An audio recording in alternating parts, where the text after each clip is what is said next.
At pero yung last problem natin ngayon, yung nasa makina is 3.5 version. Pero yung nasa audited ay 3.4 version. Magkaiba yung hash. Ibig sabihin, iba yung na-audit na source code, iba yung nasa makina. Hindi natin alam ngayon kung ano yung laman ng makina, meron bang daya or walang daya, walang makakaalam. Pero may magagawa pa ba tayo? Walang ginagawa ang COMELEC. It looks like magpaproceed pa rin tayo sa eleksyon. Marami silang problemahin pagkatapos ng araw ng eleksyon na ito dahil ma-undermine talaga yung integrity ng pag-process ng ating mga boto. Nagiging disiplinado na ang mga tao ngayon dahil alam nila na nabibidyohan sila at napipicture sila at sabi nga nila, nothing quite ensures good behavior like the presence of other people.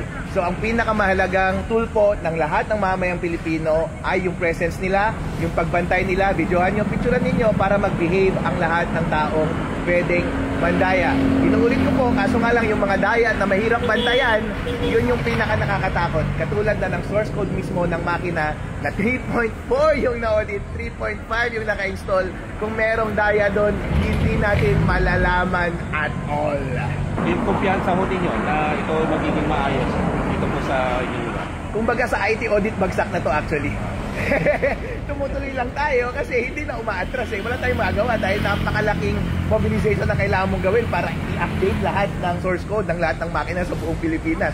Pero kumbaga sa financial statements, kung audit to, bagsak.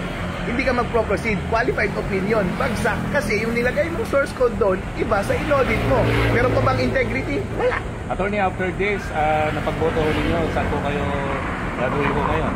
Magpapahinga lang ako at protektahan ko yung sarili ko. Alam mo naman dahil delikado ang sitwasyon natin ngayon. Ang daming gustong mawala si Attorney Harold Respicio. Pero makakaasa po ang taong bayan na nandito pa rin ako at magbabantay at titignan natin na hanggat maaari, i-maximize natin yung integridad ng eleksyon na ito. Kahit hindi masaya yung mga latest developments.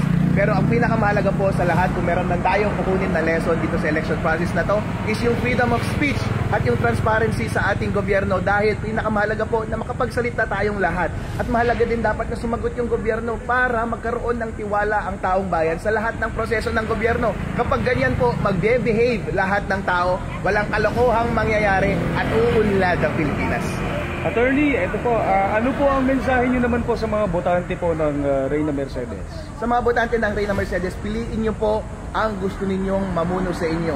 Kung ayaw niyo po si Attorney Harold Respicio, huwag niyo po akong iboto. Basta ang mahalaga po ay iboto ninyo kung anong nasa puso ninyo at ipagdasal natin kung ano ang tunay na boto ng tao, yun ang lumabas na resulta.